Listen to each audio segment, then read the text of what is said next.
Hello dears, welcome to you and me learning.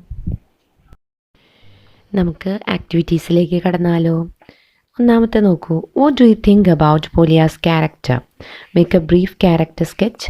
Justify your points with examples. എന്താണ് പോളിയയുടെ സ്വഭാവത്തെക്കുറിച്ച് നിങ്ങൾക്ക് തോന്നുന്നത്? ഒരു ക്യാരക്ടർ സ്കെച്ച് പ്രിപ്പയർ ചെയ്യാനാണ് ഇവിടുത്തെ ചോദ്യം. അതിൽ കുറച്ച് ഹിൻസൊക്കെ തന്നിട്ടുണ്ട്. ആൾ ഇന്നസെൻ്റ് ആണ്, ഇല്ലിറ്ററേറ്റ് ആണ്, ഇൻ്റലിജൻ്റ് ആണ്, സെൻസിബിൾ ആണ്, ക്ലെവർ ആണ്, ഡിറ്റർമൈൻഡ് ആണ്, സെൻസിറ്റീവ് ആണ്, അംബീഷ്യസ് ആണ്. അപ്പോൾ ഇതൊക്കെ എന്താണ്? ആളുടെ ക്യാരക്ടറാണ്.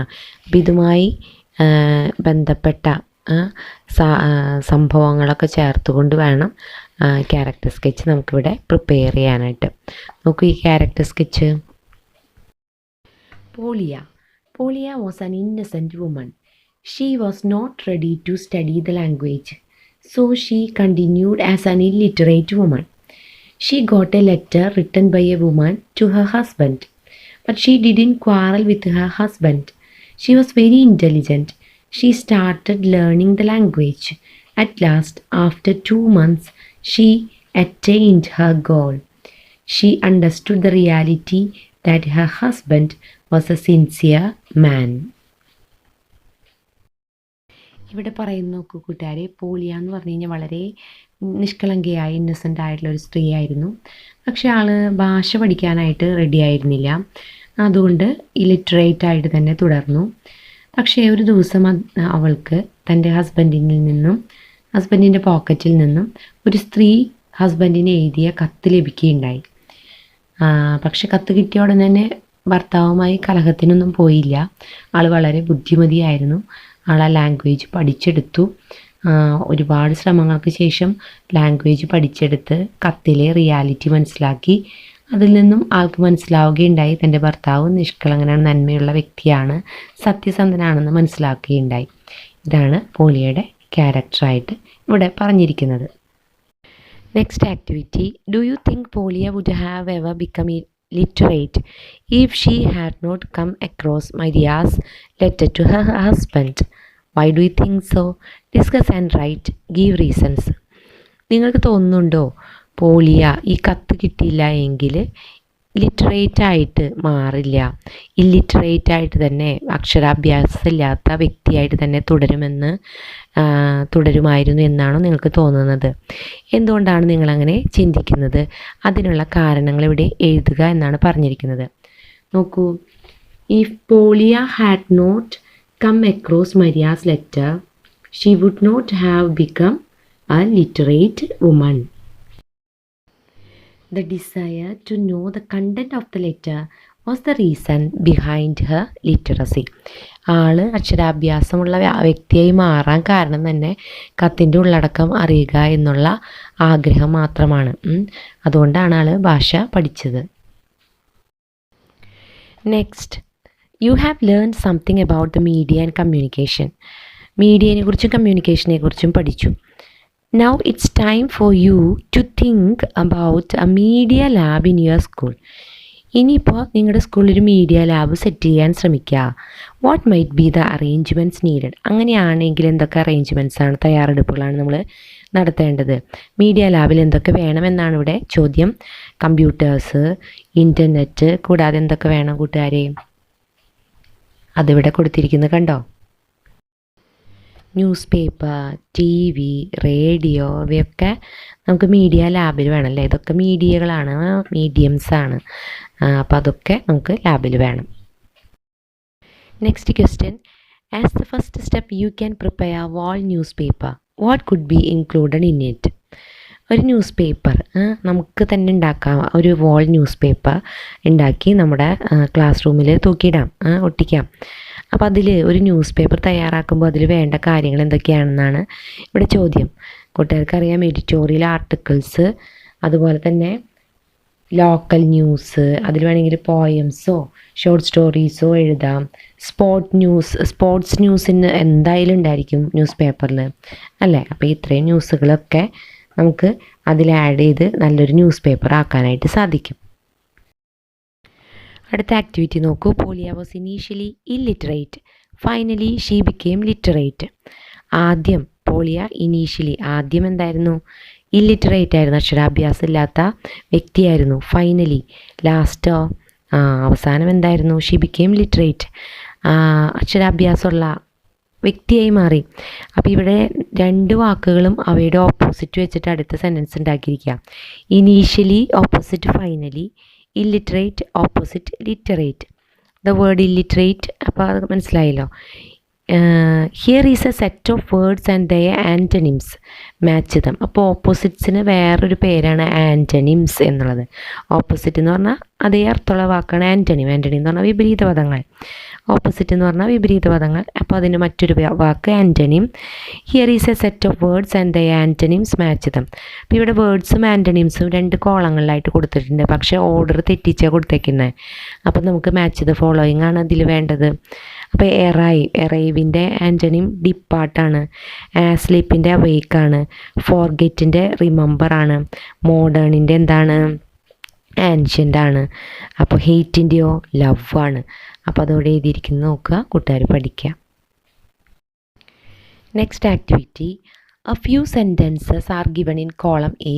Rewrite them in column B, substituting the words underlined with their antonyms. അപ്പോൾ ഒരു സെൻറ്റൻസ് ഫസ്റ്റ് കോളത്തിൽ ഓരോ സെൻറ്റൻസുകൾ കൊടുത്തിട്ടുണ്ട്.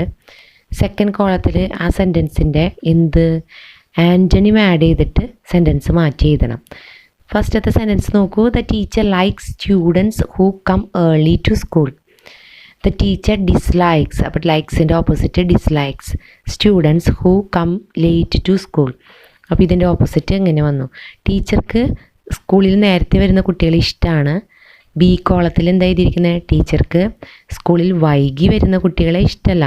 അപ്പോൾ ഏർലി ലേറ്റ് എന്നുള്ള ഓപ്പോസിറ്റായി ലൈക്സ് ഡിസ്ലൈക്സ് ആയി. ബാക്കി ഇവിടെ എഴുതിയിരിക്കുന്നു നോക്കൂ. The vessels are clean, the vessels are unclean. Next, like him I always finish my homework on time.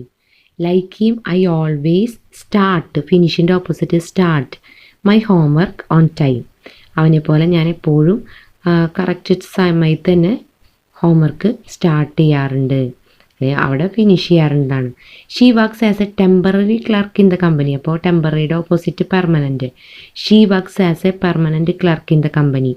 There is order in the class when the teacher is present. അപ്പോൾ order ഉണ്ട്, teacher ഉണ്ടെങ്കിൽ ക്ലാസ്സിലൊരു order ഉണ്ടെന്ന് പറയും. ക്ലാസ്സിൽ discipline ഉണ്ട്. There is disorder in the class when the teacher is absent. അപ്പോൾ രണ്ട് ഓപ്പോസിറ്റ് വന്നിട്ടുണ്ട്. ഓർഡറിൻ്റെ ഓപ്പോസിറ്റ് ഡിസോർഡറും പ്രസൻറ്റിൻ്റെ ഓപ്പോസിറ്റ് ആബ്സെൻറ്റ് വന്നിട്ടുണ്ട്. ടീച്ചർ ആബ്സെൻ്റ് ആണ് ഈ ക്ലാസ്സിൽ, ഒരു ഓർഡർ ഉണ്ടായില്ല, ക്ലാസ് ഡിസോർഡറായി. അപ്പോൾ അങ്ങനെ രണ്ട് ഓപ്പോസിറ്റ് വെച്ചിട്ട് എഴുതിയപ്പോഴാണ് സെക്കൻഡ് സെൻറ്റൻസ്, അഞ്ചാമത്തെ സെൻറ്റൻസ് ഓപ്പോസിറ്റ് ആയുള്ളൂ. ഇനി നോക്കൂ കൂട്ടുകാരെ, antonyms are usually formed by adding prefixes such as mis, dis, un, im, ir, in, etc. For example, behave, misbehave, connect, disconnect, kind, unkind, etc. അപ്പോൾ നമുക്ക് ആൻറ്റണിംസ്, ചില വാക്കുകളുടെ ആൻറ്റണിംസ് ആ വാക്കുകൾക്ക് തൊട്ട് മുമ്പിൽ പ്രിഫിക്സ്, പ്രീഫിക്സ്, ആ തൊട്ട് മുമ്പിൽ ഫിക്സ് ചെയ്തത് ഏതൊക്കെ? മിസ്, ഡിസ്, അണ്ണ്, ഇമ്മ്, ഇർ, ഇൻ എന്നീ വാക്കുകൾ എഴുതി ചേർത്തുകൊണ്ട് ആ വാക്കുകളുടെ ഓപ്പോസിറ്റ് ഉണ്ടാക്കാനായിട്ട് സാധിക്കും. എല്ലാ വാക്കുകൾക്കും പറ്റില്ല, ഭൂരിഭാഗം വാക്കുകൾക്കും അങ്ങനെ ആൻറ്റണിംസ് ഉണ്ട്. ഉദാഹരണം അവിടെ തന്നിരിക്കുന്നത് കണ്ടല്ലോ. അതുപോലെ തന്നെ എ കോളത്തിലും ബി കോളത്തിലും, എ കോളത്തിൽ പ്രിഫിക്സസ് തന്നിട്ടുണ്ട്, ബി കോളത്തിൽ വാക്കുകൾ തന്നിട്ടുണ്ട്. എ കോളത്തിൽ തന്നിരിക്കുന്ന ഏത് പ്രിഫിക്സാണ് ബി കോളത്തിൽ ആഡ് ചെയ്യേണ്ടതെന്ന് നോക്കി ആപ്റ്റായിട്ടുള്ളത് എടുത്ത് എഴുതിയിരിക്കുന്നത് കണ്ടോ. അടുത്ത് നോക്കൂ കൂട്ടുകാരെ, read and analyse the following sentences from the passage the television. Television എന്നുള്ള പാസേജിൽ നിന്നുള്ളൊരു സെൻറ്റൻസ് ഇവിടെ തന്നിരിക്കുന്നു. The radio was in fact developed from the telegraph which was invented by Cooke and Wheatstone in 1835. 1835 radio ശരിക്കും ടെലഗ്രാഫിൽ നിന്ന് എന്ത് ചെയ്തു? ഡെവലപ്പ് ചെയ്തു വന്നു. ആ ഡെവലപ്പ് ചെയ്തു വന്ന റേഡിയോ കണ്ടുപിടിച്ചത് കൂക്ക് ആൻഡ് വീറ്റ്സ്റ്റൺ കൂടിയാണ് എന്ന് പറയുന്നു. എന്നിട്ട് ഈ സെൻറ്റൻസിനെ നമ്മൾ രണ്ടായിട്ട് സ്പ്ലിറ്റ് ചെയ്തിരിക്കുന്നു. നോക്കൂ, let split the sentence in two. The radio was in fact developed from the telegraph. Telegraph വരെ എഴുതി ഫുൾ സ്റ്റോപ്പ് ഇട്ടു. Second sentence, it was invented by Cooke and Wheatstone in 1835. അപ്പോൾ വിച്ച് വാസ് എന്നുള്ളത് it വാസാക്കി sentence complete ചെയ്തു. 1835 വരെ എഴുതി അടുത്ത സെൻറ്റൻസ് ആക്കി. അപ്പോൾ ഒരൊറ്റ സെൻറ്റൻസിനെ രണ്ട് സമ്പൂർണ്ണ കംപ്ലീറ്റ് സെൻറ്റൻസ് ആക്കി നമ്മളിവിടെ എഴുതി. See what happens when these two sentences are combined. അപ്പോൾ ഈ രണ്ട് സെൻറ്റൻസും കൂടെ കമ്പൈൻ ചെയ്തപ്പോൾ എന്തുണ്ടായ? ഫുൾ സ്റ്റോപ്പ് ഉണ്ടായില്ല. വിച്ച് ആഡ് ചെയ്തു, അതൊക്കെ നമുക്കറിയാം. ഇറ്റൊക്കെ കളഞ്ഞിട്ട് വിച്ച് ആഡ് ചെയ്തു. അപ്പോൾ ആ മൈ ഫൈൻഡിങ്സ് ആണ് അവിടെ എഴുതിയിരിക്കുന്നത്. Next, examine the following sentences. താഴെ തന്നിരിക്കുന്ന സെൻറ്റൻസുകൾ നോക്കാനാണ് പറഞ്ഞേക്കുന്നത്. It was a Scotsman named J L Baird who invented the television. Television കണ്ടുപിടിച്ചത് ആരാണ്? ജെയൽ ബേഡ് ആണ് എന്ന് പറയുന്നു. അപ്പോൾ അവിടെ ഹൂ എന്നുള്ള റിലേറ്റീവ് പ്രോനൗൺ എന്നാണ് അതിന് പറയാം കേട്ടോ. ഹൂ, വിച്ച്, ദാറ്റൊക്കെ റിലേറ്റീവ് പ്രോനൗൺസ് ആണ്. അപ്പോൾ അത് വെച്ചിട്ട് രണ്ട് സെൻറ്റൻസിന് നമുക്ക് കണക്ട് ചെയ്യാൻ പറ്റും. അതാണ് ഇവിടെ നമ്മൾ പറഞ്ഞുകൊണ്ടിരിക്കുന്നത്. Most of the pigeons that were used, കണ്ട, pigeons that were used for carrying messages had a sense of right direction. Long ago, birds used to carry messages which were clipped to their wings. Find out from the passages you have read similar sentences with relative pronouns ഉള്ള മറ്റ് സെൻറ്റൻസുകൾ കണ്ടെത്താൻ പറഞ്ഞിരിക്കുകയാണ്. നമുക്ക് text book വായിക്കുമ്പോൾ കുറേ സെൻറ്റൻസുകൾ ലഭിക്കും. ഇവിടെ നോക്കൂ, here is a list of statements, elicit responses from your friends and fill in the columns. ഇവിടെ കുറച്ച് സ്റ്റേറ്റ്മെൻറ്റ്സ് തന്നിട്ടുണ്ട്. Someone who sleeps more than 8 hours at night. രാത്രിയിൽ 8 മണിക്കൂർ കൂടുതൽ ഉറങ്ങുന്ന ഒരു വ്യക്തിയെക്കുറിച്ച് എഴുതണം. Name the one whose pet is a cat. അപ്പോൾ ഇവിടെ ഒരു നാലെണ്ണമാണ് നമുക്കിവിടെ എഴുതണ്ടു. Name the one whose pet is a cat. ഒരു വ്യക്തി, ആ വ്യക്തിയുടെ പെറ്റ്, ഓമന മൃഗം പൂച്ചയാണ്. അതുപോലെ the boy or girl whom you like the most, നമുക്ക് ഇഷ്ടമുള്ളൊരു ആൺകുട്ടി അല്ലെങ്കിൽ പെൺകുട്ടി. Someone who reads more than you do, നമ്മൾ വായിക്കുന്നേക്കാൾ കൂടുതൽ വായനാശീലമുള്ളൊരു വ്യക്തി. അങ്ങനെ കുറേ ക്ലൂസ്, ഒരു 10 ക്ലൂസ് തന്നിട്ട് അത് വെച്ചിട്ട് നമുക്ക് സെൻറ്റൻസ് ഉണ്ടാക്കണം എന്ന് പറഞ്ഞേക്കണേ. അപ്പോൾ ഇതിൽ ഒന്നാമത്തെ ക്ലൂ വെച്ചിട്ട് ഒരു സെൻറ്റൻസ് ഇവിടെ തന്നിട്ടുണ്ട്. One of your answers may be like this. Rahul is the one who sleeps for more than 8 hours at night. അപ്പോൾ ഒന്നാമത്തെ ക്ലൂ വെച്ചിട്ടുള്ള സെൻറ്റൻസ് കണ്ടോ, രാഹുലാണ് രാത്രിയിൽ 8 മണിക്കൂറേക്കാൾ കൂടുതൽ ഉറങ്ങുന്നത്. അപ്പോൾ അതുപോലെ ബാക്കി ഒരു 4 സെൻറ്റൻസും അവിടെ ഉണ്ടാക്കിയിരിക്കുന്നുണ്ടോ. 10 ക്ലൂ വെച്ചിട്ടും കൂട്ടുകാർക്ക് ഉണ്ടാക്കി നോക്കുക. ഇതുകൂടാതെ അപ്പോൾ 5 സെൻറ്റൻസ് നമ്മൾ ഉണ്ടാക്കി ബാക്കി 5 കൂട്ടുകാർ ചെയ്ത് നോക്കാം കേട്ടോ. ഇവിടെ നോക്കൂ കൂട്ടുകാരെ, we use who or whom when we talk about people. ആളുകളെക്കുറിച്ച് പറയുമ്പോൾ നമ്മൾ യൂസ് ചെയ്യുന്ന വാക്കുകൾ ഹൂ അല്ലെങ്കിൽ ഹൂമാണ്. When we talk about things, വസ്തുക്കളെക്കുറിച്ച് പറയുമ്പോൾ we use that or which.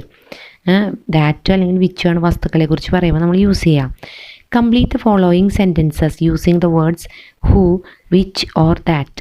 അപ്പോൾ താഴെ തന്നിരിക്കുന്ന 3 സെൻറ്റൻസ് ഹൂവോ വിച്ചോ ദാറ്റോ ഉപയോഗിച്ച് കംപ്ലീറ്റ് ചെയ്യണം.